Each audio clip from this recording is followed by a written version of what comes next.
Bom dia, Brasil, bom dia, mundo. Mais um episódio de Café com Mulher. E hoje eu vou trazer a primeira mulher que eu quero falar do Novo Testamento. Todas as mulheres que fizemos até os dias anteriores foram do Velho Testamento. E eu vou falar dessa primeira mulher que eu quero trazer, que tem a ver com a Páscoa, mas não é uma mulher muito provável na sua ideia aí. Geralmente fala de Maria. Hoje ainda não. Mas eu quero trazer um relato para vocês que me chamou muita atenção enquanto eu assistia o filme A Paixão de Cristo. E antes de continuar, eu vou enviar o link para as minhas preciosas da comunidade Lapidando Mulheres e já eu volto aqui. Segura aí um pouquinho.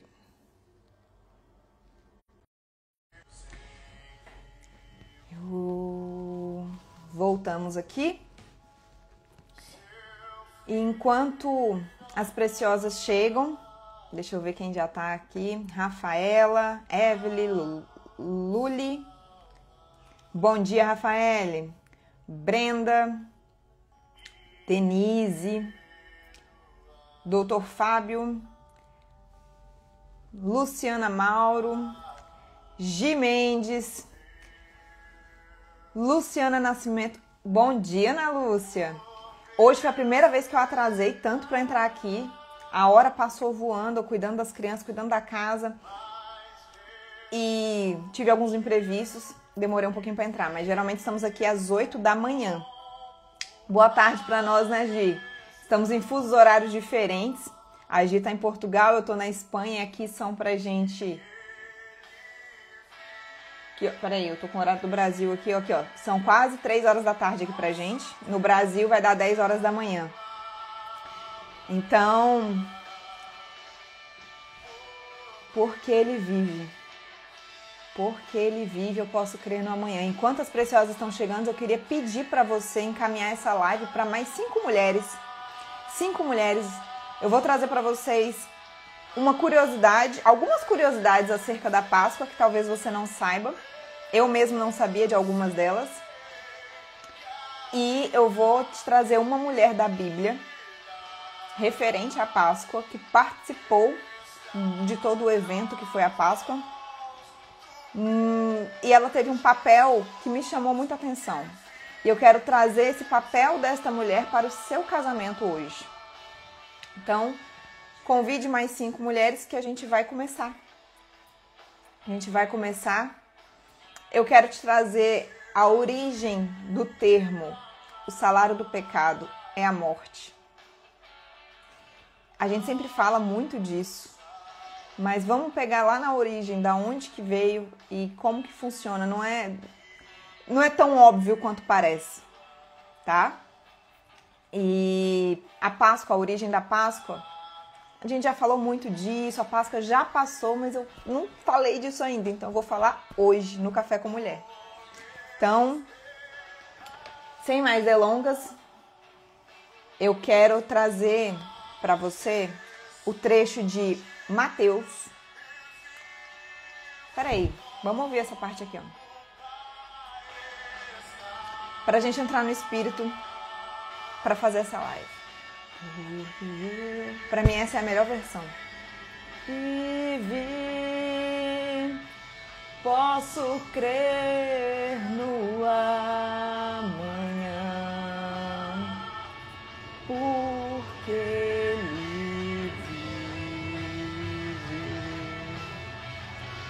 Temor não há. Essa pra mim é a versão que eu mais gosto. Mas eu bem sei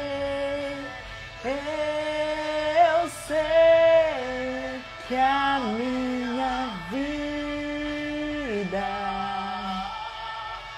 está nas mãos do meu Jesus, que vivo está. Ai, gente, eu acho muito bonito esse louvor. Eu vou diminuir aqui, que senão eu perco o foco. Uma curiosidade sobre mim que ninguém perguntou. Hoje eu tô fazendo meu primeiro jejum de 24 horas na minha vida. É um jejum que a gente está terminando hoje, um desafio de 21 dias de jejum com propósito. E aí cada semana tinha blocos de horas de jejum. E no fechamento da semana a gente fez jejuns que foram aumentando de horas. Então na primeira semana a gente fez um jejum de 12 horas, no último dia a gente aumentou para 16 horas, no último dia só, né, dessa primeira semana. Aí na segunda semana a gente fez jejum de 14 horas e no sexto dia dessa segunda semana a gente colocou um jejum de 20 horas. E na terceira semana a gente fez um bloco de 16 horas de jejum e no último dia de 24 horas. Eu fui muito orientada pelo próprio Espírito Santo a fazer. Meu marido, quando começou a quaresma, a gente faz a quaresma juntos. Eu e meu marido começamos a quaresma, ele falou, olha, eu vou ficar sem açúcar, sem doces, sem sobremesas e sem carboidratos após as 18 horas. E toda segunda-feira tem um jejum de 24 horas que o meu marido faz já há mais de um ano. A gente acorda às 6 da manhã, faz a nossa oração juntos, às vezes a gente volta a dormir, às vezes a gente já vai começar o dia, mas às 6 da manhã a gente acorda para orar e ele cumpria o jejum de 24 horas. Eu ficava quando ele começou a fazer esse jejum, eu estava grávida. E aí depois amamentando, então eu não fazia de tantas horas. De 12 horas eu sempre fiz. Aí às vezes eu aumentava 14, 16 horas, eu fui acostumando o meu organismo, mas eu não excedia tanto. Fiquei grávida no máximo 14 horas e após o nascimento do Miguel eu fiquei por 16 horas no máximo. Mas 24 horas é a minha primeira vez. E até o momento eu estou me sentindo sustentada pelo próprio Deus. Senti uma fome, fiz café da manhã para as crianças, preparei para todo mundo, fiz panquecas maravilhosas, deliciosas, que eu amo. Mas eu servi a minha família e é a primeira vez que eu tô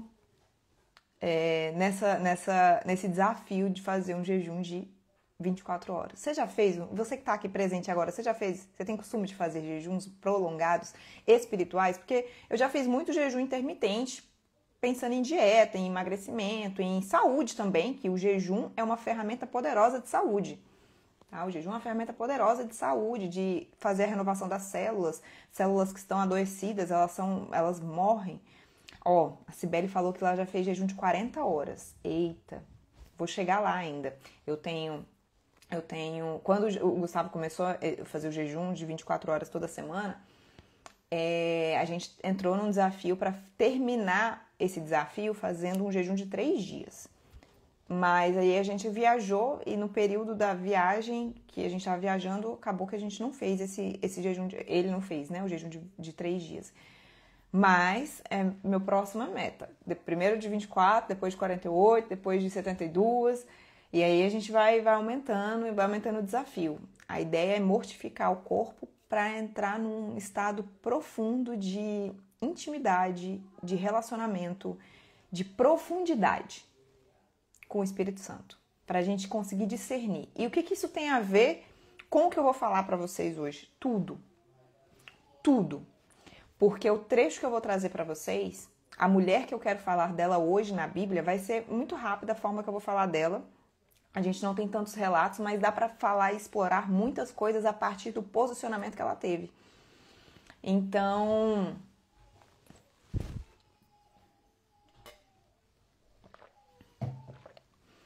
eu quero falar da mulher de Pilatos. A mulher de Pilatos, a gente só vê ela em um único trecho, em Mateus 27, 19. Mas antes eu vou ler, eu não vou ler só o 19, eu vou ler um pouquinho antes aqui para vocês, ó. É na parte que tá assim, Jesus é condenado à morte. Eu tô com 2 Bíblias e na outra Bíblia tá escrito Jesus diante de Pilatos, que começa no verso 15. Em toda a festa de Páscoa, Pilatos costumava soltar um dos presos a pedido do povo. Naquela ocasião estava preso um homem muito conhecido, chamado Jesus Barrabás. Agora que eu vi que chamava Jesus também. Jesus era um nome muito comum na época, né?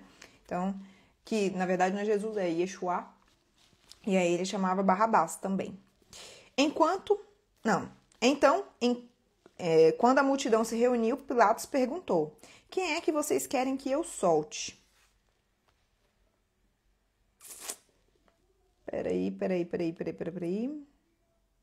É isso mesmo. Quem é que vocês querem que eu solte? Pilatos perguntou.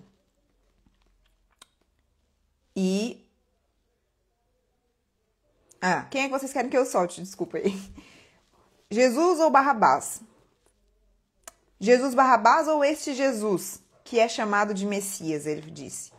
Pilatos sabia muito bem que os líderes judeus haviam entregado Jesus porque tinham inveja dele.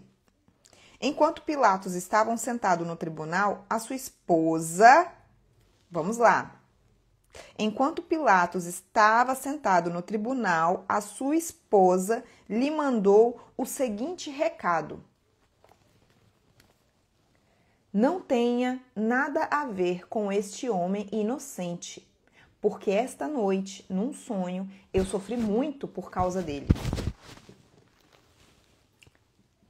Não tenha nada a ver com este homem inocente. Nesta noite, eu sofri muito por causa dele num sonho.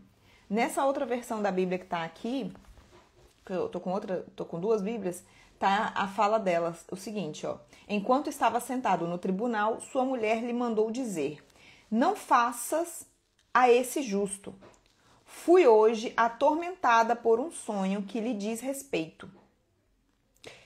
E aí o texto continua falando de como se desenrolou, que Pilatos tentou.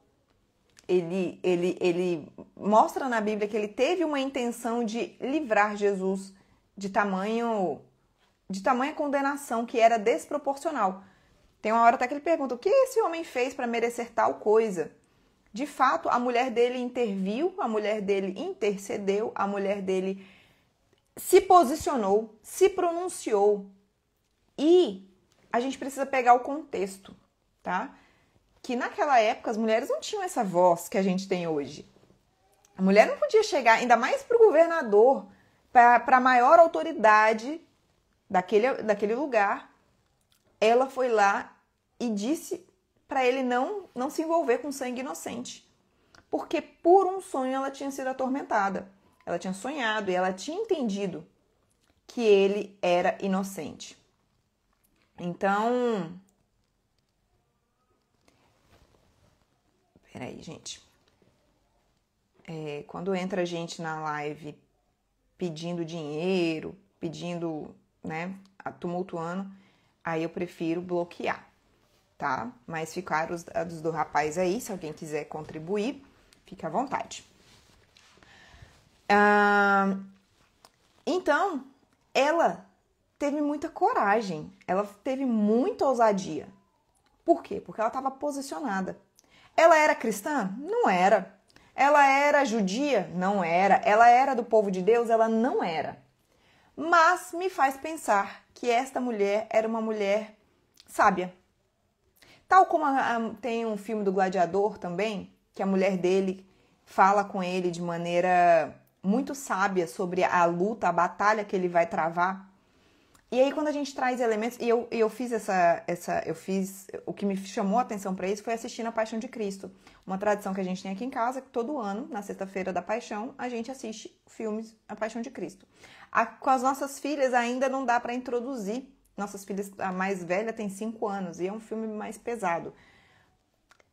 E aí esse ano era o ano que a gente ia assistir com elas, e aí a gente, na hora de assistir, falou, acho que é melhor não, vamos ser prudentes no que entra na cabecinha dela.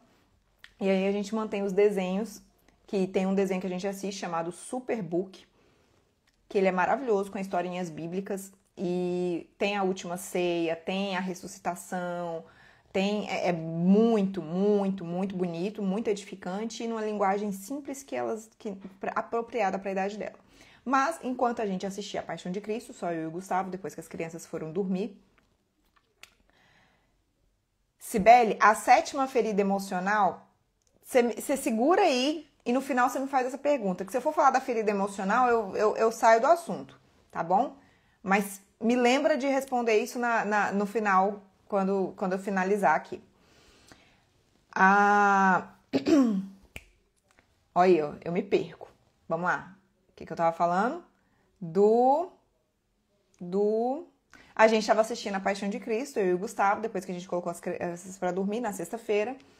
E aí eu abri, pela primeira vez, eu abri a Bíblia assistindo o filme e procurando os trechos para ver o quanto era fidedigno, o quanto era licença poética para dramaturgia e tudo. E eu me surpreendi, primeiro que eu me surpreendi a saber que o filme é todo em hebraico, aramaico e latim. Mel Gibson reuniu todo um elenco para fazer o filme na linguagem original da época, daquele tempo. Então, isso já é bem forte. E aí eu tava lendo a Bíblia, e aí a gente tem essa Bíblia hoje, que já foi traduzida várias vezes, então as palavras já são mais poéticas, já são mais organizadinhas. Na época não era essa organização toda. O texto original em hebraico, né, do grego, não tá organizadinho assim. Então, na hora de traduzir, é igual quando a gente vai traduzir uma frase do inglês para o português. São 3 palavras, mas na hora da gente traduzir para o português vira uma frase de quase 10. Porque quer dizer isso, entende? E nesse quer dizer a gente vai perdendo o texto original com o passar dos anos. Mas eu fui lendo e fui encontrando, né, a hora que o sacerdote rasga suas vestes, que no filme, meu marido, na hora que estava assistindo, ele estava falando assim, nossa, ele rasgou a tanga, brincou, né? Aí eu fui ver se tinha isso e, de fato, né, enquanto na hora do interrogatório lá para Jesus, o sumo sacerdote rasga as vestes em sinal de angústia ali, na hora que ele estava se debatendo, contradizendo Jesus. E aí tem a parte tem o suor de sangue. O filme começa com eles no Getsemane, com Jesus suando sangue, como está escrito em Lucas. E daqui a pouco eu vou falar sobre esse suor de sangue, se isso era uma metáfora, se isso foi real, como que funciona isso e por que isso está escrito lá. Tem a parte de Judas, que Judas tenta devolver as moedas, as 30 moedas de prata, falando que tinha entregue um homem inocente. E ele fica com remorso, ele tenta desfazer o que ele fez e já não dava mais tempo.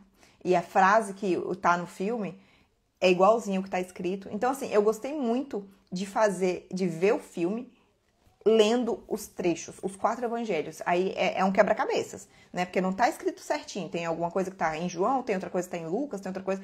Tem algumas coisas que estão nos 4 evangelhos, mas escritas de formas diferentes. Então, é todo um quebra-cabeça. Mas... quando eu vi a parte da mulher falando com Pilatos, ela intercedendo, ela fala pra ele, no filme ela não manda o recado, ela fala pra ele direto, que não era pra ele se envolver com a morte, com a execução de um homem inocente. Esse homem era inocente. E aí eu falei, será que isso está na Bíblia? Será que ela intercedeu dessa forma? E aí eu encontrei esse trecho que eu acabei de ler pra vocês, que fica em Mateus, capítulo 27, versículo 19. E o que isso me traz para os dias de hoje? Quando a gente lê essa passagem, o que nos remete a nós, enquanto mulheres casadas? Nós, mulheres casadas, bom dia, Celeste! Nós, mulheres casadas, o que a gente aprende com esse posicionamento da mulher de Pilatos? Que a gente está aqui, nós, enquanto mulheres auxiliadoras, e quem faz o estudo das mulheres da Bíblia, quando pega o primeiro estudo que fala de Eva e a formação da mulher, e eu ensino sobre a forma equivocada de falar que é uma opositora idônea, não é idônea, não tem nada no trecho original, no texto original que fala de idoneidade. É uma opositora complementar, uma contraparte semelhante. Ou seja, para cada animal que tinha macho e fêmea, para o homem foi criado a mulher. Então era uma opositora não de ideias, não para bater de frente, porque eu já vi alguns pregadores falando que mulher, para cumprir o papel dela, ela tem que bater de frente, porque o próprio Deus fez uma opositora idônea. Não, não é isso. É uma contraparte. E no que ela é contraparte, quer dizer que ela complementa o homem. Como em todos os elementos da natureza, os animais, o homem tem agora a sua contraparte, semelhante. E enquanto auxiliadoras, que viemos aqui para sermos auxiliadoras, a gente precisa ter discernimento, a gente precisa ter sabedoria para sermos as primeiras conselheiras dos nossos maridos. E aqui fala para vocês uma mulher que na primeira fase do casamento, meu marido ouvia qualquer pessoa, menos o que eu dizia. E a culpa não era dele, a culpa era minha. Eu que não sabia o que falar, eu que não sabia como falar, eu que não tinha intimidade e discernimento nenhum com o Espírito Santo para poder traduzir, para poder saber o que falar, como falar, quando falar. Então, às vezes, eu até identificava que tinha alguma coisa de errado, que tinha alguma coisa que era melhor que ele não fizesse, ou que ele mudasse de postura, ou qualquer coisa assim. Mas quem eu era, e a mulher afastada do Espírito Santo que eu era uma mulher que não tinha nenhuma moral para falar nada. Porque eu podia até falar, mas meu marido não ia me ouvir. E eu não sei se hoje você vê isso. E aí, às vezes, alguém de fora fala a mesma coisa que você disse, e o seu marido ouve. Seu marido dá ideia, seu marido, né? Comigo era assim, foi assim por muito tempo. E aquilo me incomodava muito. Mas o problema não era ele, o problema era eu. E hoje eu tenho essa consciência.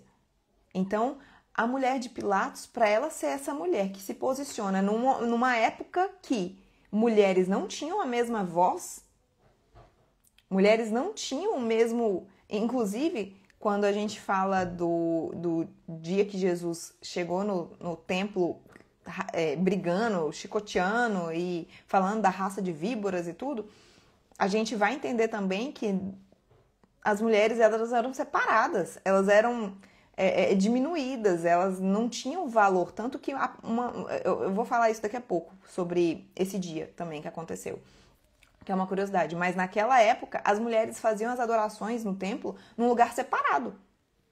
Num lugar separado. Então, elas não tinham esse acesso a se posicionar, a se comunicar. E aquela mulher, ela teve coragem, ela teve ousadia. Não é porque ela era a mulher de Pilatos, porque justamente por ser a mulher do homem mais poderoso daquele lugar de Roma, ela poderia ser brutalmente intimidada. Mas não, ela teve coragem e ousadia para se posicionar. Mas para se posicionar é necessário ter segurança, ter discernimento, ter sabedoria. E como adquirir essa segurança, esse discernimento, essa sabedoria? Através de conhecimento, através de você se conhecer, através de você se conectar com o próprio Deus. E por isso que eu falei de jejum no início. O jejum ajuda muito a gente a matar a nossa carne para ouvir e ficar mais sensível para a voz do Espírito Santo. Mas além do jejum, você precisa adquirir outras ferramentas. Além das ferramentas espirituais, você precisa adquirir as ferramentas de comunicação, as habilidades emocionais, competências emocionais para ser uma mulher sábia dentro de casa, para saber a hora de falar, a postura que você vai ter, o tom de voz para você falar. A mulher de Pilatos soube falar. Ela, olha, não... sabe quando você olha uma coisa assim que não tá muito boa e você chega pro seu marido, não tô sentindo segurança, acho que essa pessoa não é boa. Ele te ouve? Aí eu vou saber agora. Você vai descobrir se você é uma mulher que está próxima do Espírito Santo, que tem sabedoria, que sabe se comunicar, que entende de comportamento humano, que entende de como o seu marido funciona, que entende a linguagem do amor, que entende o temperamento, que entende o perfil comportamental dele. É sobre ele te ouvir dentro daquilo que você fala. Se ele não está te ouvindo, não é ele que está 100% errado. Você tem parte de responsabilidade nisso, porque você não está sabendo como falar. Você pode até estar falando a coisa certa, mas você não está sabendo como acessar esse homem. O homem com quem você dorme, com quem você é casada. O homem que você deveria ser a mulher, a pessoa que mais conhece ele. Mas não, você está tão preocupada em ser atendida, as suas necessidades atendidas, em ter os seus desejos, você está tão preocupada em reclamar das suas frustrações, de como ele não te trata bem, de como ele não te ouve, de como ele não é o provedor que você achava que ele tinha que ser, de como ele não é o homem suficiente, de como ele não te procura, não te elogia. Você está tão preocupada com você e tudo aquilo que você tem se frustrado, que você não enxerga o seu marido. E aí eu tive uma aluna que, inclusive, ela falou isso na mentoria. Ela falou, com um mês de mentoria, ela falou assim, ela entrou reclamando, achava que o marido estava traindo, eles brigavam muito, discussão de levantar o tom de voz, de jogar o celular na parede, tudo. Entrou na mentoria desse jeito. Com um mês de mentoria, eles já estavam voltando a namorarem como eles não namoravam desde o início do relacionamento. Eles estavam falando de abrir o próprio negócio, coisa que eles não falavam disso antes. Eles estavam falando, eles juntos, ele falou pra ela que ela estava diferente. E aí, teve um dia que ela mandou lá no grupo da mentoria, ela, gente, eu descobri que eu não conhecia o meu marido. Agora eu tô enxergando ele pela primeira vez depois de 7 anos de casado. Porque ela parou de olhar para o umbigo dela, para as frustrações dela, para tudo aquilo que ela não tinha atendido. Porque casamento, gente, casamento, o princípio do casamento é o servir. É sobre fazer o outro feliz, é sobre tratar ele como Jesus gostaria que você tratasse. Não é ficar cobrando dele aquilo que você acha que deveria, que merecia, que você quer. E aí quando você faz o movimento do servir, de olhar para o outro, de entender o outro, de enxergar a infância, por que ele age como ele age, por que ele é bruto, seco, por que ele conversa pouco, por que ele tem tendência a trair, a fazer coisa errada. Quando você conhece a história dele, quando você olha para ele, ao invés de olhar, ai, sobre mim, ai, como ele tem coragem de fazer isso comigo, ai, como ele tem coragem de fazer, e tá... nossa, ele não faz nada, ele não me responde bem, porque é toda, enquanto a sua vida estiver voltada para você, dentro do momento em que você é a vítima de tudo que te acontece, você vai continuar tendo um marido que não te ouve, que não te respeita, que não te procura, que não te elogia, que não te apoia. Você vai se sentir minada por ele.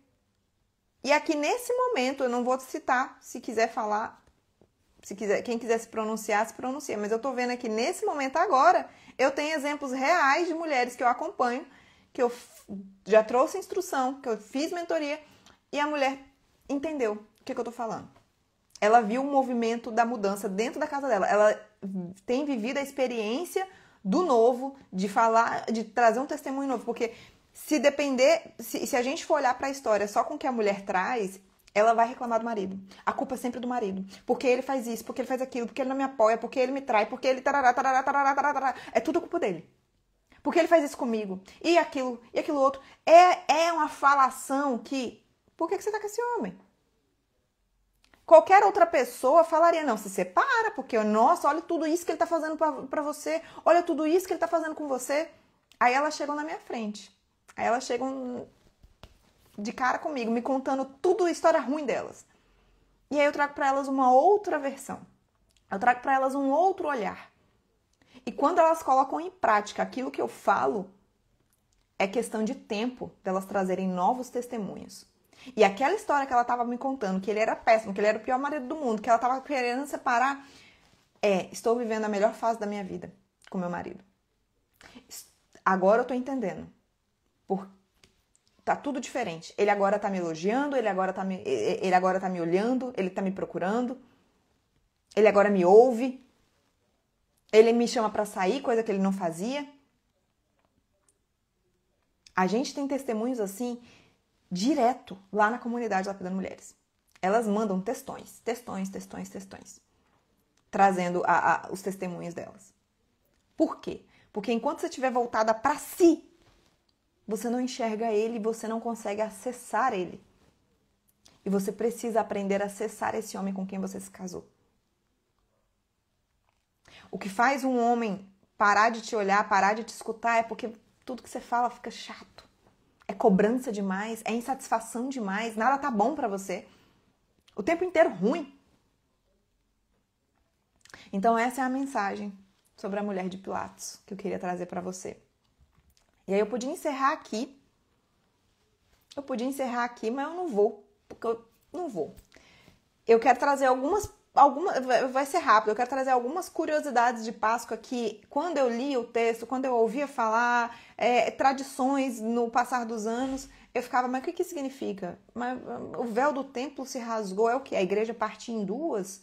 Mas o véu, ovo da Páscoa, coelho, chocolate, como é que a Páscoa virou isso? Da onde que veio, né? Enfim, a Páscoa é o nascimento de Jesus, Jesus ressurreto, mas já tinha Páscoa antes. O que era essa Páscoa antes que Jesus, inclusive, participava também? Se a Páscoa é com ele, eu ficava assim, porque eu leiga, estudei pouco, e conforme eu fui crescendo e entendendo que eu precisava estudar mais, alguns questionamentos começaram a se tornar mais pertinentes na minha mente. Então agora eu vou trazer algumas curiosidades para você sobre a Páscoa. Eu recebi um pedido para participar da live aqui, ó que eu aceito, hein? Ó que eu aceito. Se não tiver sido por engano, eu aceito, hein? Qual que é a origem da Páscoa? Né? O que é a Páscoa em si para a gente hoje? O que a gente celebra na Páscoa? O sacrifício da cruz, que gerou a ressurreição. E tudo isso aconteceu porque precisava acontecer. Precisava acontecer, tinham centenas de profecias no Velho Testamento que apontavam para o que aconteceu. Mas e aí vamos voltar um pouquinho. Qual que é a origem da Páscoa? A origem da Páscoa está lá em Gênesis com Abraão, quando Jesus manda ele sair da terra, da sua parentela, e gerar uma nova linhagem. E essa linhagem se torna uma linhagem escravizada. Só que antes dela ser escravizada, Deus já tinha falado que eles sofreriam 400 anos. Já tinha falado, já tá escrito isso, inclusive, antes deles serem escravizados, está escrito que o povo iria padecer por 400 anos. E naquele momento de sofrimento, houve clamor, né? O povo estava sendo escravizado pelos egípcios. Os egípcios eram povos pagãos, era um povo muito pagão, que tinham vários e diversos deuses, um deus para cada situação, um deus para cada coisa. E aí eu vou falar como que os deuses dos egípcios estavam associados às 10 pragas enviadas. E tudo isso está relacionado, tá? Eu não estou fazendo fuga ao tema, tá tudo interligado. Eu comecei falando que eu ia explicar para vocês a origem, o significado do termo, o salário do pecado é a morte. E aí vocês vão entender. Eu vou até escrever aqui. Alguém escreve aqui para mim, o salário do pecado é a morte. Escreve aqui para eu fixar. Que agora você vai entender tudo. A gente vai falar, vamos fazer uns fechamentos aqui. Então, o povo sofreu por 400 anos. Esse povo veio descendente de Abraão.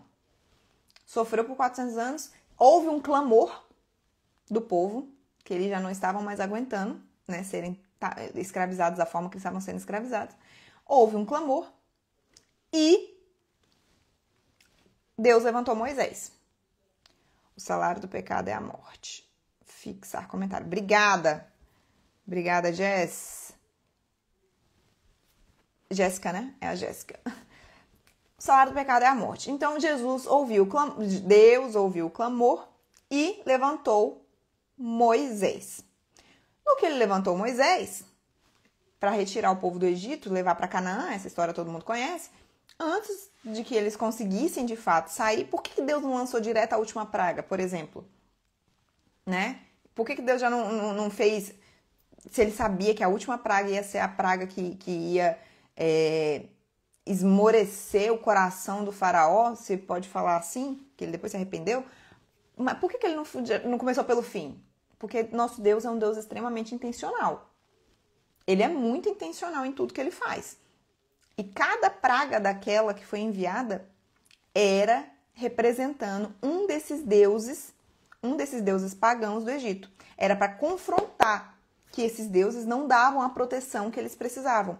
Por exemplo, a primeira praga é a de água, a água virar sangue, né? Por quê? Tinha uma deusa que protegia o rio Nilo. O nome dela era... não vou lembrar o nome dela, mas ela era voltada para cuidar das águas. Então, esse deus do rio Nilo era um deus do rio Nilo, mostrou que ele era ineficaz. Depois, tinha uma deusa que tinha o formato o rosto de sapo. E era uma deusa, então era um formato de rã. E qual foi a próxima praga? De rãs. Ou seja, essa deusa não protegeria eles disso, né, das rãs. Depois tinha um outro deus que protegiam de piolhos e outras coisas. Era um deus específico para cada coisa. E aí veio o quê? A praga dos piolhos. Com a mosca do mesmo jeito. Aí eles tinham um deus que protegia os rebanhos. E depois veio o quê? A morte de todos os rebanhos, dos animais. Então, cada uma das 10 pragas, ela foi específica para confrontar, para que, inclusive tem um versículo em Êxodo 7:5 que fala: os egípcios saberão que eu sou o Senhor, quando eu estender a mão sobre eles. Então, tudo foi muito intencional. E o que isso tem a ver com a Páscoa, Juana? Tudo a ver, porque a última praga era sobre a morte dos primogênitos, certo? Certo. Essa também veio para confrontar um dos deuses deles lá. E aí, eles tinham que fazer o quê? O povo hebreu tinha que passar sangue do cordeiro como é que fala? Nos portais, no batente dos portais, das portas. Tem toda uma explicação mais aprofundada sobre o porquê de ser nessa parte dos portais, né? Mas sangue do cordeiro nos portais. Cordeiro é o quê? Um animal inocente. O salário do pecado é a morte. Para poder libertar esse povo, teve sangue derramado ali. Naquela época, antes disso já, era comum sacrifícios de animais inocentes para livrar e purificar de algum pecado. Então, o salário do pecado é a morte. Imagina hoje você traindo seu marido. Aí, para você se libertar desse pecado, quando você se arrepender dele, você tem que oferecer um sacrifício. E aí você vai lá e pega uma ovelha inocente, da lã branquinha. E você derrama o sangue dessa ovelha. Entrega essa ovelha como sacrifício. Era feito isso. Então, nesse caso, Deus mandou passar o sangue do cordeiro no batente das portas das casas dos hebreus, para que o anjo da morte, quando fosse passar matando os primogênitos, não entrasse na casa dos hebreus. E essa também era, como eu falei, era um confronto para um dos deuses dos egípcios, que tinha um deus que protegia os filhos mais velhos. Era algo assim. E aí, esse sangue era o que protegia. E quando esse anjo, enviado por Deus para matar esse espírito da morte, anjo da morte, vinha para matar os primogênitos, ele entrava nas casas dos egípcios e matava os primogênitos. Mas os hebreus que tinham o sangue do cordeiro nos portais, o anjo passava sobre. Ele não entrava, ele passava. Em hebraico, passat. Passar. É aí que vem a origem da palavra Páscoa. Páscoa é passar. Então, o anjo passava sobre esse povo. Você já sabia dessa história? E aí virou uma tradição sempre fazer a celebração da Páscoa lembrando deste episódio. Virou uma festa tradicional. A festa da Páscoa é sobre esse livramento. E aí eles atravessaram o Mar Vermelho. Depois eles tiveram que atravessar, inclusive, o rio, acho que o Rio Jordão também. Quase ninguém fala disso, mas está lá na Bíblia. Eles fizeram 2 travessias. Essa segunda travessia tem uma referência, uma simbologia ao batismo, mas a gente não vai entrar nisso agora. E aí, a expressão do salário do pecado é sobre a morte de inocente, de sangue inocente. Que no Velho Testamento, esse sangue inocente era de um cordeiro, de um animal. um animal puro, inocente. E a gente já sabe o que significa, qual é o sacrifício que teve, qual era o sacrifício que foi entregue. O Cordeiro perfeito. O Cordeiro perfeito que foi o próprio Jesus. Inclusive, sobre uma forma de representar para as crianças a morte de Jesus, sem ser em desenho, em filme, as Crônicas de Nárnia. As Crônicas de Nárnia, se você assiste com os olhos espirituais, com seus filhos, tem a hora que o leão é humilhado, ele é injustiçado e ele se faz como um cordeiro. Aquele leão, ele fica ali na posição de cordeiro. Ele tendo poder, ele tendo força, fica muito claro que ele tinha condições de não passar por nada daquilo. E ele se põe como um cordeiro, porque era uma profecia que já estava escrita no filme As Crônicas de Nárnia, tá? Então, quando eu assisti esse filme com esse olhar com a Bela, eu achei maravilhoso. Achei muito... a parábola fica muito clara. E aí, quando ela perguntou pra gente sobre como é que foi que Jesus morreu e tal, e a gente lembrou ela como é que foi nas Crônicas de Nárnia. E aí ela teve uma visão, ela conseguiu imaginar na cabecinha dela de 5 anos, mais ou menos sobre o sofrimento, a dor. Ela se emocionou assistindo as Crônicas de Nárnia, foi muito envolvente. Então, fica essa sugestão para você.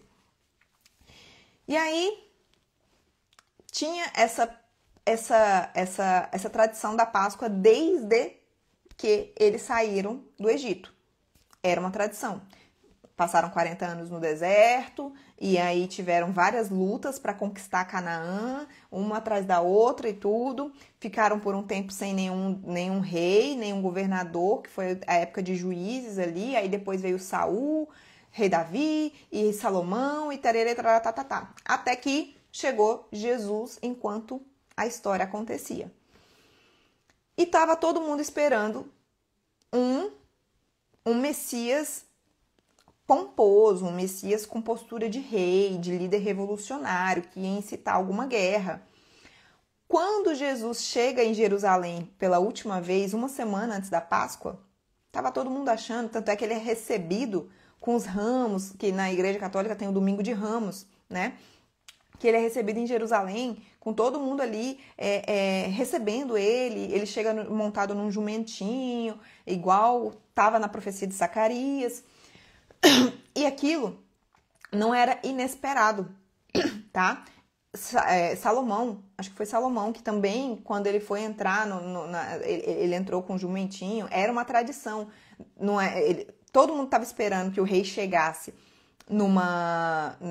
com a pompa de rei, mas aquele ato simbólico dele chegar no jumentinho era uma tradição. Então, assim, estava cumprindo a profecia de Zacarias. Então, logo a partir disso, o povo falou, opa, ele vai aqui se proclamar rei, ele vai incitar, ele vai libertar a gente. Ele vai ser um líder revolucionário, vai libertar o povo agora de Roma, que Roma sofria, que Roma tinha, o povo judeu na época, ele era oprimido por Roma. Então, eles queriam essa salvação.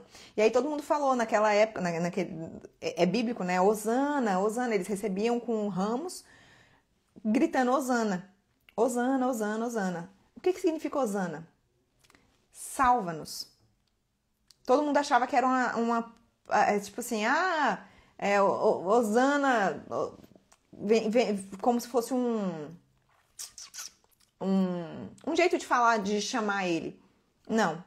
Era um pedido, era uma forma de trazer, de falar, e aí agora você vai salvar a gente. Eles achavam que naquele dia, naquele momento, ele voltar para Jerusalém daquele jeito, montado num jumentinho, cumprindo a profecia de Zacarias, era o momento que ele ia se proclamar rei. E aí, Hosana, Hosana, Hosana, Hosana, e não aconteceu isso. Logo, esse povo ficou frustrado. Sabe por que ele ficou frustrado? Porque eles achavam que ia ser do jeito que eles pensavam. E não foi. E depois disso, uma semana depois disso, esse mesmo povo estava pedindo para crucificar esse cara que eles estavam pedindo para... né? Esse cara. Esse Messias. Em uma semana, o povo que estava lá recebendo ele com ramos, em uma semana, eles mudaram de ideia e pediram para que ele fosse crucificado. É isso que acontece quando Deus não cumpre as nossas expectativas. Numa semana a gente está lá no jejum, na oração, firme. Aí Deus não responde no tempo que a gente quer, não faz aquilo que a gente quer. E a gente faz o quê? Embira, larga o jejum, desiste de restaurar o casamento. Não perdoa coisa nenhuma. Esse mesmo povo que estava proclamando Deus, Jesus, em Jerusalém, uma semana antes da Páscoa, foi o mesmo povo que pediu a cabeça dele. E aí depois disso, depois desse episódio, que ele tava lá, e aí ele, nesse episódio, inclusive, nesse dia, que ele fala que se o povo se calasse, as pedras clamariam. Né? O povo tava ali clamando, e falaram, você está incitando que as pessoas fazem, né? Vamos ver se elas ficam quietas, se essas pessoas não falarem, as pedras vão clamar. Tinha que acontecer, tinha que ser desse jeito. E aí depois disso, vem em seguida, nessa mesma semana, o episódio de Jesus revirando o templo. Bem irado. E todo mundo acha que é porque tinham comércio no templo. Mas naquela época, se a gente for ler em Deuteronômio, era tradição. Isso realmente acontecia. Era permitido que eles fizessem comércios, né, nos templos. Era permitido. Era assim que funcionava. O problema foi que eles estavam fazendo isso na área, porque o templo, o tabernáculo na época, esse templo, ele era o tabernáculo, né? Era um lugar de adoração para todo mundo. E aí, esse lugar, quando a gente pensa no tabernáculo que era montado, a forma que eles eram separados eram: os sumos sacerdotes ficavam mais perto da frente ali do Santíssimo, da presença de Deus, e depois os homens, depois tinha uma parte das mulheres que eram segregadas também, e tinha a parte dos gentios. Quem que eram os gentios? Quem não era o povo de Deus. Era qualquer pessoa que não era da linhagem que quisesse adorar. E essa confusão toda de venda, de comércio, do povo vendendo ovelha e bicho e coisas e tal, estava sendo na área dos gentios. Tava falando. Perfeito. Gostei muito. Sibeli, você tá maravilhosa nessas perguntas, hein? Segura elas aí. Deixa eu terminar aqui meu raciocínio que eu vou falar dessa parte aí.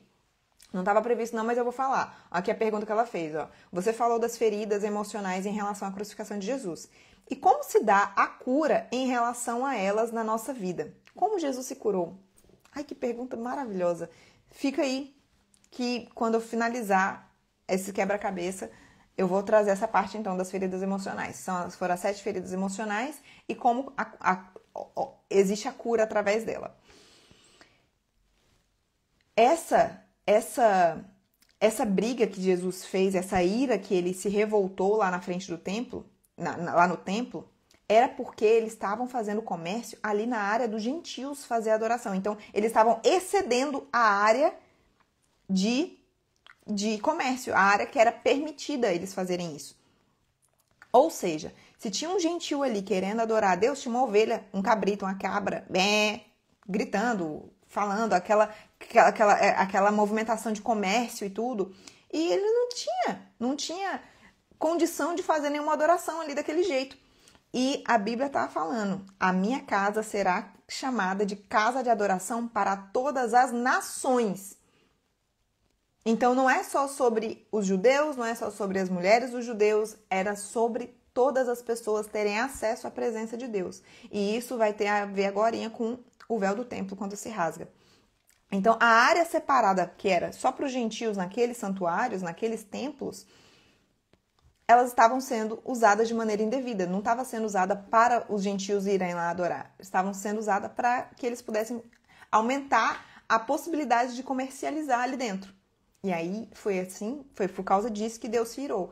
E que Jesus se irou. E nisso que ele se irou, ele chamou a atenção dos sacerdotes que estavam ali envolvidos com isso. E por isso a perseguição deles só aumentou. Tá? E aí, logo depois, ele lava os pés dos discípulos para a última ceia. Nos dias seguintes, eu estou fazendo ali uma reconstrução da última semana. No dia seguinte, ele lava os pés e todo mundo costuma ver, pelo menos eu vi uma visão muito romântica. Até porque tem alguns casamentos que a mãe ou os noivos, a noiva ou os noivos lavam os pés ou do noivo, né, a esposa, a noiva lavando o pé do noivo, ou os noivos lavam os pés dos pais, já vi também, acho muito bonito. Então ficou essa visão meio romântica de lavar os pés, mas vamos tirar a parte romântica e entender o contexto.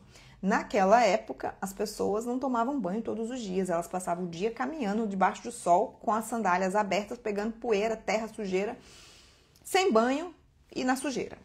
As mesas para alimentar não eram aonde a gente senta hoje, altas com cadeira. Sentava-se numa mesa baixa e as pessoas os pés ficavam próximos, igual o japonês, tipo, exemplo, só para você entender, aqueles restaurantes japoneses de filmes, só em filme mesmo, que a gente nunca foi, eu pelo menos nunca fui, mas eram as mesas baixinhas para você comer sentada quase que no chão, eram as almofadas, eram as coisinhas assim, baixas, logo o pé ficava perto da mesa. Pé sujo, chulé, sujeira, suor, tudo. Tanto que era um costume dos anfitriãos lavar os pés. Era um costume, não foi algo novo que Jesus fez. Era costume os anfitriãos lavarem os pés dos seus convidados. Porém, era a responsabilidade dos anfitriãos, mas não eram os próprios anfitriãos que faziam isso, eram os servos. E quando eles tinham categorias de servos diferentes, era o servo mais abaixo, mais rebaixado. Por quê? Porque era uma tarefa suja. Então, apesar de ser um costume da época, de fato, o anfitrião tinha uma responsabilidade em lavar os pés de quem ia comer na sua casa. Mas quem fazia isso eram seus servos, porque era uma tarefa suja fazer isso. E aí, quando Jesus faz isso, ele faz isso na posição da servidão.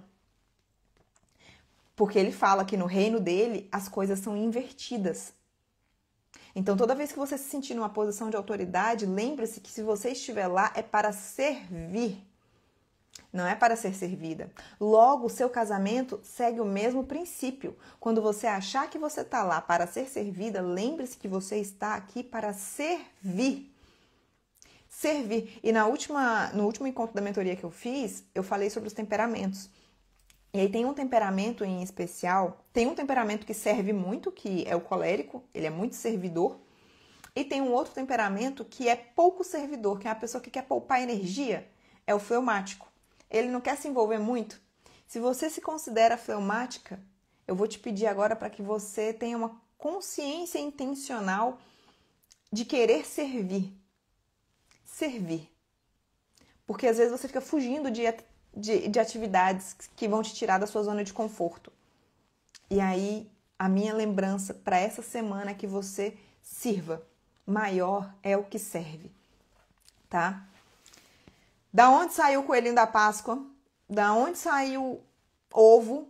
Da onde que a festa da Páscoa, a tradição da Páscoa virou isso? Tem gente que não sabe. Eu não sabia até 3 anos atrás. Você sabe de onde surgiu o ovo da Páscoa? O coelhinho da Páscoa? É só uma invenção meramente capitalista dos dias de hoje? Sim? Não? O que você acha sobre isso?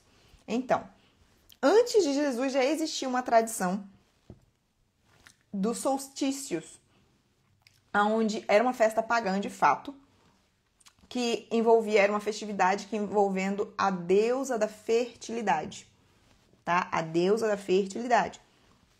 Essa deusa da fertilidade também tinha a representação de coelho, porque coelho representa fertilidade, é o animal que mais se reproduz. Quando esse animal se reproduz, a deusa da fertilidade tem o coelho envolvido. Nessa mesma época, as pessoas trocavam ovos mesmo, ovo de galinha, ovo de animal, elas pintavam ovos para presentear. Por que ovo? Porque ovo vem da vida, simbolizava a vida. Então isso já existia antes de Jesus em outros tempos, em outros tempos não, em outras regiões, em outros lugares. Fertilidade. A deusa da fertilidade, tem o nome dela lá que eu não lembro, não vou saber falar aqui para vocês. Fertilidade, era uma festividade pagã ligada à deusa da fertilidade. E isso já acontecia antes de Jesus. Talvez milênios antes de Jesus. Era uma tradição de povos de outras regiões. E nessa mesma tradição, as pessoas pintavam ovos, manualmente pintavam ali como um presente para dar nessa festividade, dar umas às outras. Elas trocavam ovos. E aí, acho que foi na França que pegaram essa tradição do ovo e os franceses, dentro da confeitaria, começaram a fazer ovos de chocolate. Foi daí que vieram, tá? Só para você saber, só uma curiosidade aí, que eu tô trazendo algumas curiosidades para vocês.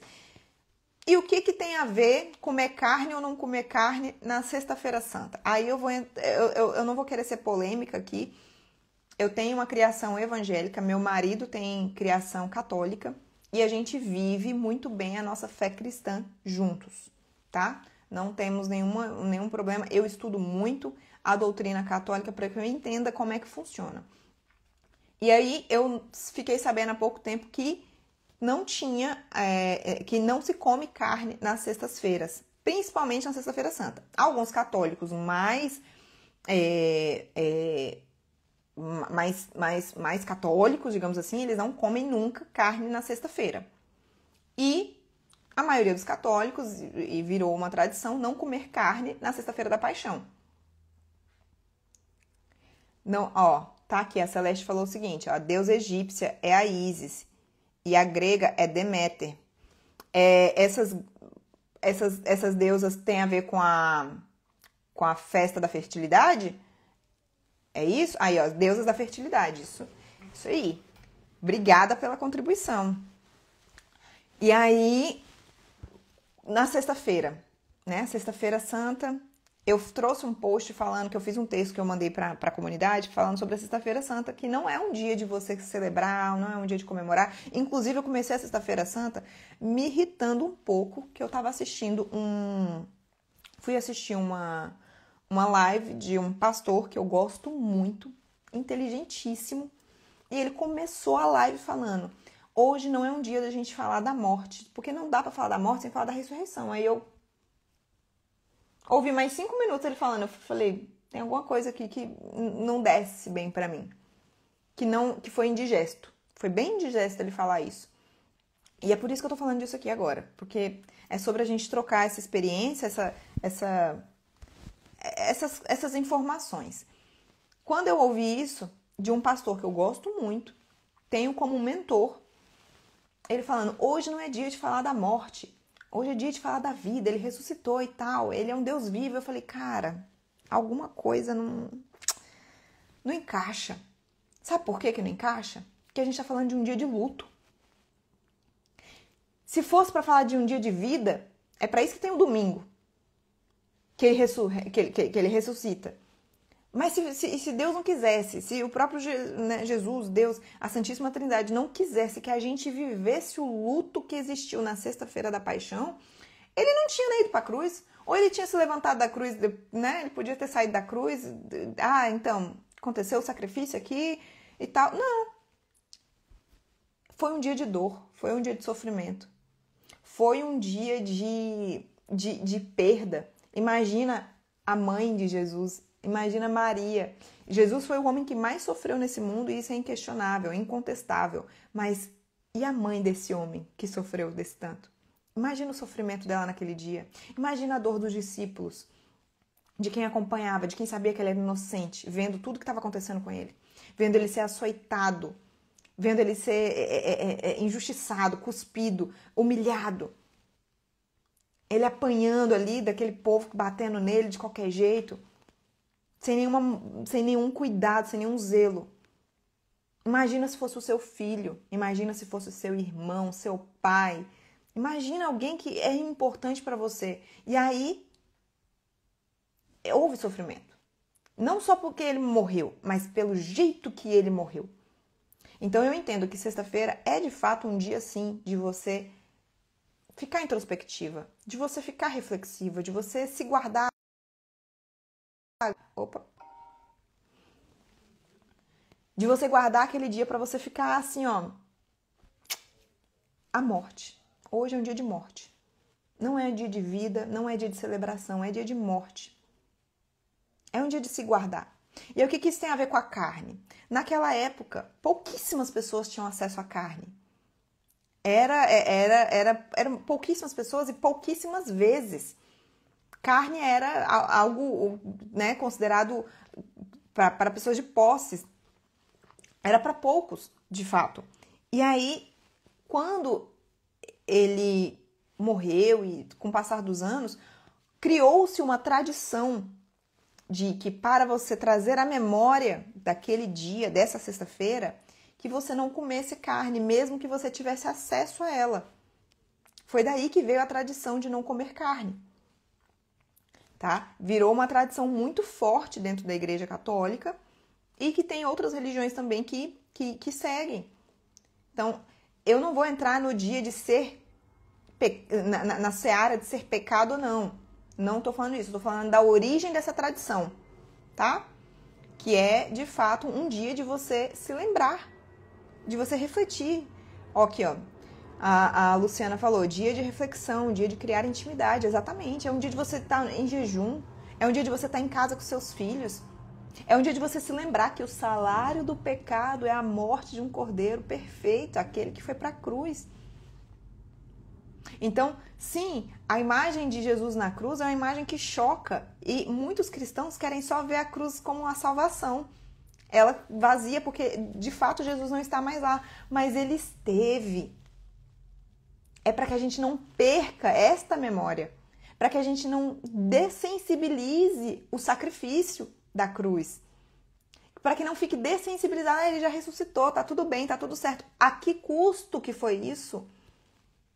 Custou muito caro. A minha vida e a sua vida custou muito caro. Muito caro. Então, sim, eu entendo que sexta-feira não é um dia de celebração. É um dia de falar da morte, do luto, da dor, do sofrimento. É um dia de relembrar, de trazer esta memória. Porque foi assim que o próprio Deus quis. Tá? Então, essa é a origem. E aí, eu assistindo o filme A Paixão de Cristo, uma das primeiras cenas é Jesus suando sangue. E aí eu li, tem esse trecho em Lucas. Lucas, para quem não sabe, ele não era um dos discípulos vivos de Jesus ali naquele momento, ele veio depois. Lucas é discípulo de Paulo, Paulo vem depois de Jesus. Paulo se converte só de ouvir falar. Paulo nunca viu Jesus. Paulo se converte, era um romano, um soldado romano altamente cruel, brutal. Só de ouvir falar, Paulo se converte. E na conversão de Paulo, ele arrasta multidões. Tanto é que Paulo escreveu quantos livros? Foram muitos livros no Novo Testamento. Romanos, Efésios, Filipenses, acho que Tessalonicenses também, enfim. Paulo. E Paulo tem alguns discípulos muito fortes, como Lucas. Lucas era médico. E um médico escreveu que Jesus suou sangue. Tem gente que nos dias de hoje fala que isso era uma parábola, que isso era uma forma de falar, foi uma forma poética. Não, Jesus suou sangue. Existe uma condição clínica raríssima que outras pessoas já passaram por isso. Pouquíssimas, é raríssimo, mas sim, atestando que isso é uma realidade. E uma coisa em comum essas pessoas tinham: um excesso extremo de estresse. Excesso extremo, pleonasmo.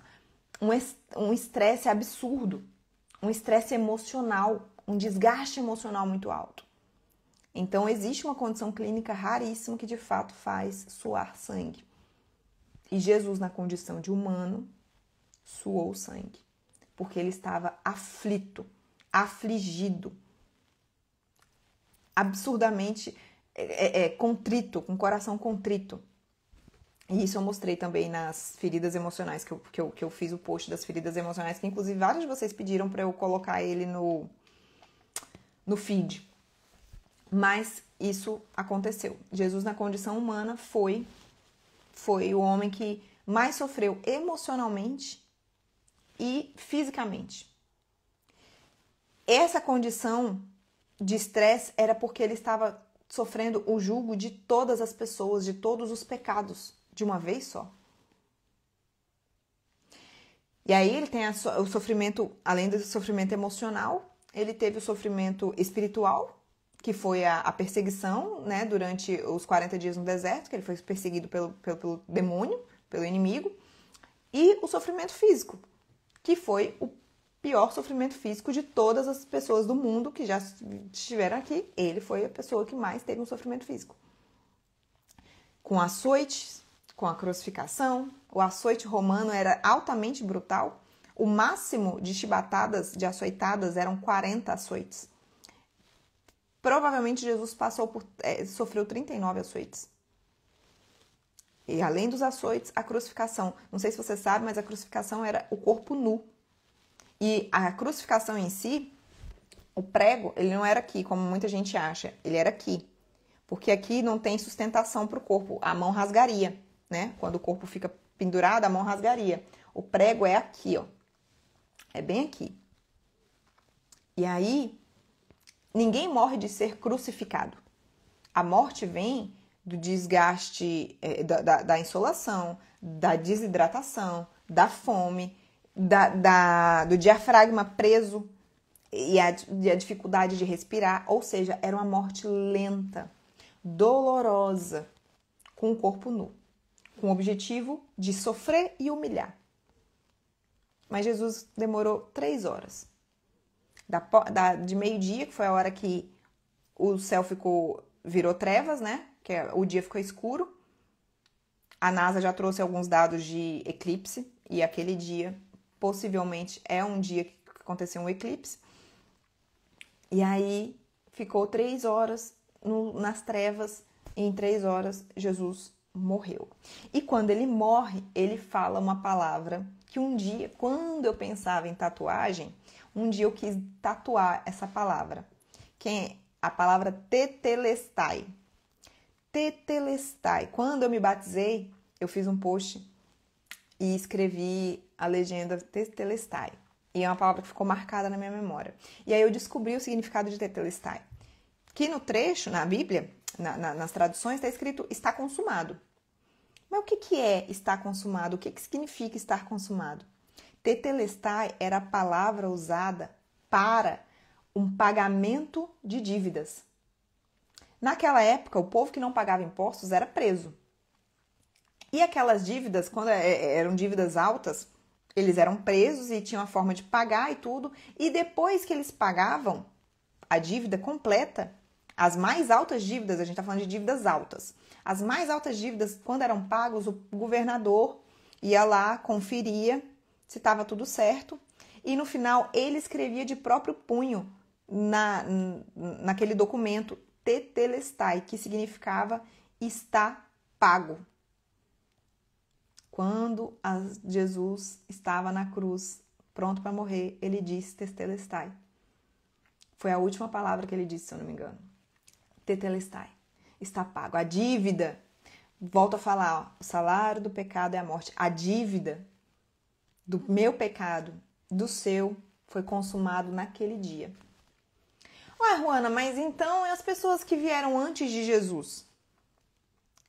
A cruz veio para depois. E antes? Não sei se você sabe, mas lá em Mateus relata que ele, após a ressuscitação dele, após a ressurreição dele, mortos se levantaram. Mortos se levantaram e começaram a caminhar pela cidade. Cadê esse trecho? Você sabia disso? Quem sabia disso? Cadê? Mateus vai estar no 26. Quer ver? 62. Você sabia? Quem sabia disso? Deixa eu ver se eu acho aqui, ó.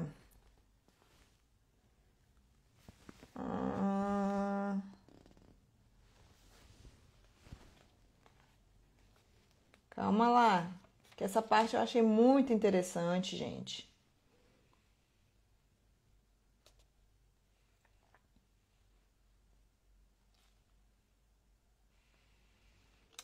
Ah, eu não vou achar agora. Aqui, achei. Jesus deu outro grito forte e morreu, que foi o grito de Tetelestai. Capítulo 27, versículo 51. Então a cortina do templo se rasgou, o véu do templo se rasgou em 2 pedaços, de cima até embaixo. A terra tremeu e as rochas se partiram. A terra tremeu, ou seja, houve um terremoto e as rochas se partiram. Ou seja, túmulos, as sepulturas se abriram. Se a gente pegar o que significa, né? As sepulturas que tinham as pedras dos sepulcros ali, os túmulos, se abriram. E depois da ressurreição de Jesus, peraí. Os túmulos se abriram e muitas pessoas do povo de Deus que haviam morrido foram ressuscitadas e saíram dos túmulos. Gente, quando eu li isso, eu falei, Senhor, essas pessoas foram levadas. Elas ressuscitaram também. Você sabia disso? Quando eu li isso, eu fiquei, gente, é o quê? Jesus deu um grito forte e morreu. Então a cortina do templo se rasgou em 2 pedaços, de cima até embaixo. A terra tremeu e as rochas se partiram. Os túmulos se abriram e muitas pessoas saíram delas. E muitas pessoas do povo de Deus que havia morrido foram ressuscitadas e saíram dos túmulos. E depois da ressurreição de Jesus, entraram em Jerusalém, a cidade santa, onde muitos viram essas pessoas. As pessoas estavam vendo. Imagina o pavor que ficou essa cidade, imagina o caos que ficou Jerusalém nesse dia, vendo um monte de gente morta saindo do túmulo, andando na cidade. Que doido! Que loucura que foi isso! E aí a última observação que eu quero falar é do véu do templo, né? O véu do templo se rasgou, a cortina do templo. Ó, essa versão aqui já tá, a cortina do templo. Mateus 27, 51. Deixa eu ver o que tá nessa Bíblia aqui. Eis que o véu do templo se rasgou em 2 partes. O que é o véu do templo? Qual que... Aqui, ó. Aí, vocês, quando é um negócio diferente, vocês gostam, né? Aí vocês aparecem. Essa passagem que eu acabei de ler, dos mortos ressuscitando, tá em Mateus 27, versículo 51. Começa no 51. Então, a cortina do templo se rasgou, versículo 52. Os túmulos se abriram, versículo 53. Saíram dos túmulos e andaram por aí. É dessa passagem que eu tô falando necessariamente agora. E aí, o véu do templo. O que é o véu do templo se rasgou? No filme A Paixão de Cristo, não tem... Pelo menos eu não percebi. Só mostra a igreja, o prédio da igreja, partindo em 2 com um terremoto, né? E eu não entendi o que é. Eu achava que era simbólico falar o véu do templo. O véu do templo se rasgou, o véu do templo. Eu não sabia a origem da expressão. Que, de fato, ela é literal. A cortina, o véu do templo, era uma cortina. Quando essa cortina, ela existia, por quê? O tabernáculo mandado fazer por Moisés, que Deus mandou Moisés fazer, tinha um jeito de ser feito. Deus deu instruções de como esse tabernáculo tinha que ser feito. O tabernáculo foi o primeiro templo, né? Foram os primeiros templos. E aí, quão amáveis são seus tabernáculos, minha alma desfalece pelos teus átrios. Quem conhece? Diante do trono. E aí, tabernáculo virou templo, né? Virou templo. Tabernáculo, templo. Os tabernáculos tinham uma forma de ser feita que tinha a parte do Santíssimo. Inclusive, é uma expressão na Igreja Católica, ainda existe o Santíssimo. Era assim, tinha o Santíssimo.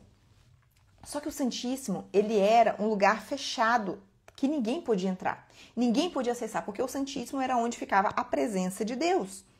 Ali ficava guardada a Arca da Aliança. E era um lugar que era visitado uma vez por ano. por um sacerdote especial ali, era a maior autoridade espiritual daquela época. Ele entrava lá para ter acesso ao Santíssimo. E aí foi colocada uma cortina que, de fato, ninguém podia entrar. Porque quem entrasse estaria em pecado. Então, para que ninguém ficasse em pecado, ninguém entrava lá. De fato, existia uma cortina que separava o povo da presença de Deus. Essa era o tempo. Vai ficar gravado. Vai sim. Tá bom, Celeste, vai com Deus. O véu do templo, de fato, existia na vida real. Eu achava que era simbólico. Eu achava que era metafórico. Eu, na minha ignorância, eu não sei você, mas tem muitas coisas que eu tô aprendendo há pouco tempo. E aí eu venho aqui compartilhar com vocês. Aí, o sacrário. Existia uma diferença da presença de Deus para as pessoas. E as pessoas não podiam entrar na presença de Deus. Pessoas normais não, apenas os sacerdotes. E ele entrava lá uma vez por ano. Tá? E aí, quando o véu do templo se rasga, isso fica o quê? O que isso significa? Que agora não existe mais a separação. E que a presença de Deus está para o sacerdote, para o pecador, para a mulher, para o gentio, para o judeu, para qualquer pessoa. Então desfruta, preciosa, desfruta dessa oportunidade que você tem. Desfruta da presença de Deus que está aqui agora com a gente. Ele está aí. Ele está aqui. Está aí do seu lado. A presença de Deus é real. E por isso, a importância do jejum, por isso a importância da oração, por isso a importância da busca pelo conhecimento. Juana, como você sabe dessas coisas? Estudo. Foi experiência, foi atendendo, foi vendo outras mulheres, foi me expondo a ajudar outras mulheres. Eu faço isso há algum tempo.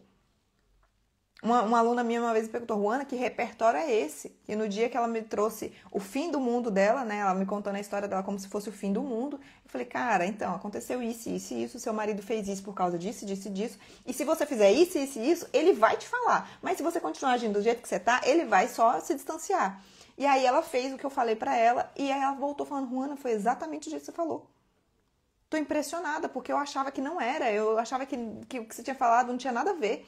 E eu fiz o que você falou só pra vir te dizer que você estava errada. E a errada era eu. Da onde você tirou isso? Que repertório é esse que você tem? Falei, vivência, experiências e muita cara quebrada que eu quebrei a minha mesma. E é por isso que hoje eu ajudo mulheres.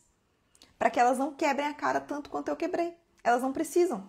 Se elas quiserem mesmo. O que mais aparece no meu direct é, Juana, eu quero restaurar meu casamento. Juana, eu preciso de ajuda para restaurar meu casamento. Só que aí eu coloco essa mulher para ser forjada no processo e começa a doer. Fica desconfortável. E ela nem sempre quer. É só um desejo. Então, hoje, o meu chamamento para você, após você saber isso, e aí eu tenho que responder as perguntas da...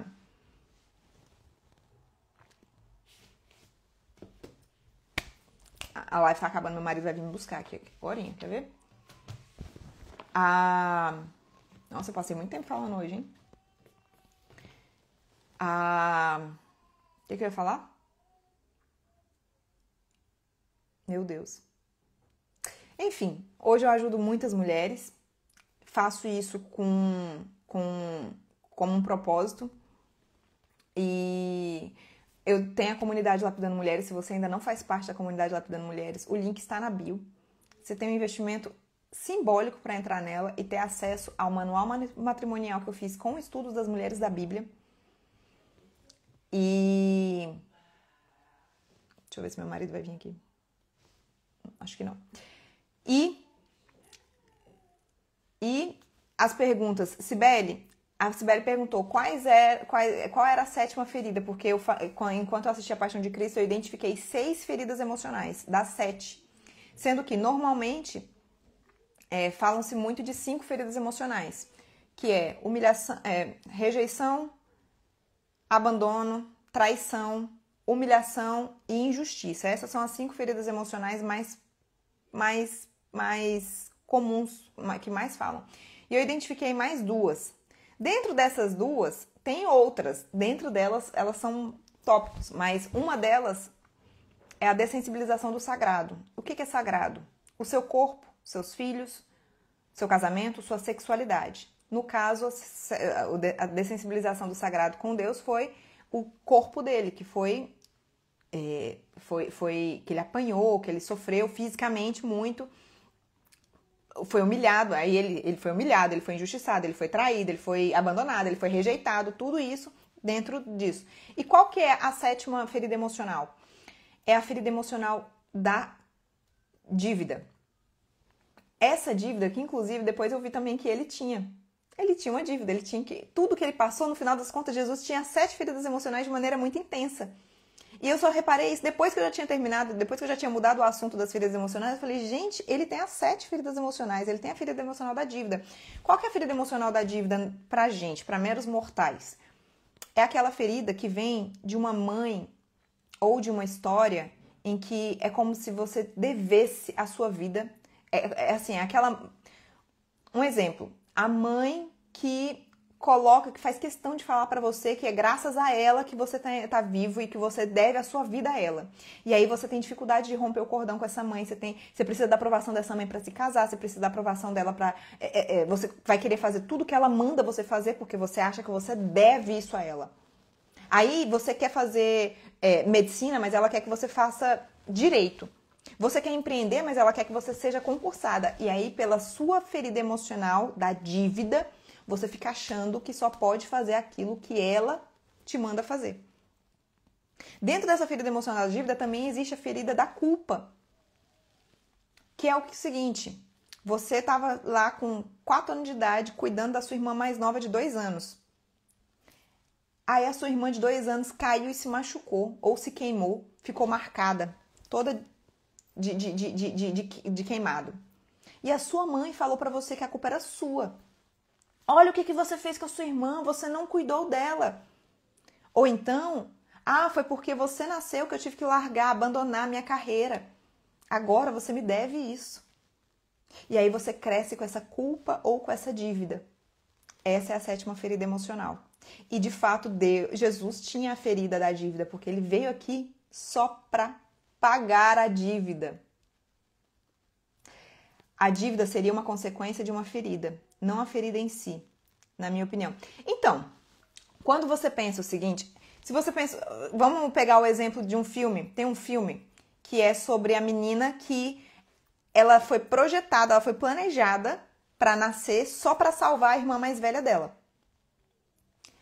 A ferida que tinha ali, essa ferida, ela foi gerada, tudo na vida dela, o sangue dela, os órgãos dela, tudo isso era para salvar a vida da irmã. Então fica muito fácil fica muito ilustrativo você entender que é uma ferida da dívida, porque toda a dívida vai ser a consequência, toda a ferida vai ser consequência de algo que aconteceu. E tem gente que é injustiçada e aí fica na ferida da injustiça, abandono e tudo. A dívida é a ferida da dívida, é quando você deve algo. A dívida não é consequência de uma ferida, é a ferida. Você me deve algo. Você me deve algo. Eu te devo a minha vida porque você me deu a vida. E aí essa pessoa que tem a ferida da dívida, que são situações diferentes de quando ela é consequência de uma outra ferida, quem tem a ferida da dívida não rompe cordão umbilical. Ela precisa da aprovação da mãe para tudo. Geralmente essa ferida é fortemente ligada à mãe. E aí, quando a mãe não aprova o próximo passo, não aprova essa pessoa viajar, não aprova essa pessoa se casar com a pessoa que ela quer, ela não consegue. Ela não consegue romper.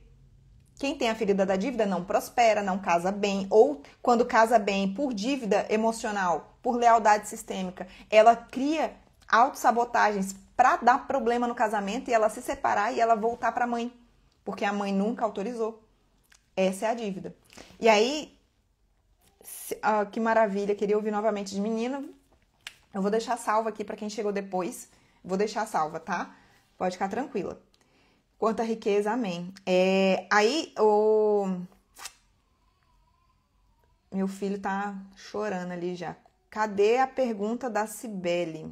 Deixa eu ver aqui, ó. Era Cibele? Não lembro se era Cibele.